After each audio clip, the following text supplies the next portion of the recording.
নমস্কার বন্ধুরা, ড্রয়িং একাডেমিতে স্বাগত। আশা করি সবাই ভালো আছেন এবং আমিও ভালো আছি। আজকে আমি আপনাদেরকে চায়ের কাপ এঁকে দেখাবো। চলুন কিভাবে আঁকছি দেখে নিন। প্রথমে একটা এইভাবে এইভাবে গোল করে নিতে হবে, ঠিক এতটা বড় নয়, ঠিক এইভাবে গোলটা হয়ে গেল। এবার এখান থেকে নিয়ে ঠিক এইভাবে টেনে নিতে হবে। এবার এখান থেকে এইভাবে টেনে দিতে হবে, এখানটা এইভাবে জুড়ে দিতে হবে, দেখতে পেয়েছেন? এবার এখানটা চা আছে, সেরকম এখানটা দেখিয়ে দিচ্ছি যেটাতে চা আছে। আচ্ছা, এবার এইখানটা এবার দেখুন এরকম চা আছে, এটা আমি দেখিয়ে দিলাম।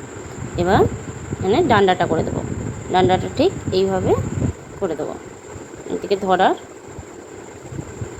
জন্য এরকম দেখিয়ে দিলাম। আচ্ছা, এবার চাটা ধোঁয়া উঠছে, দেখুন কেমন হয়েছে। আমার চায়ের কাপ আঁকা যদি আপনাদের ভালো লাগে অবশ্যই চ্যানেলটাকে সাবস্ক্রাইব করে দেবেন এবং আমার পাশে থাকবেন। আর যদি সাবস্ক্রাইব করেন তবে তো আমি নতুন নতুন আঁকতে সাহস পাবো, তাই না? আর ভালোও লাগবে আঁকতে আমারও। টাটা বন্ধুরা।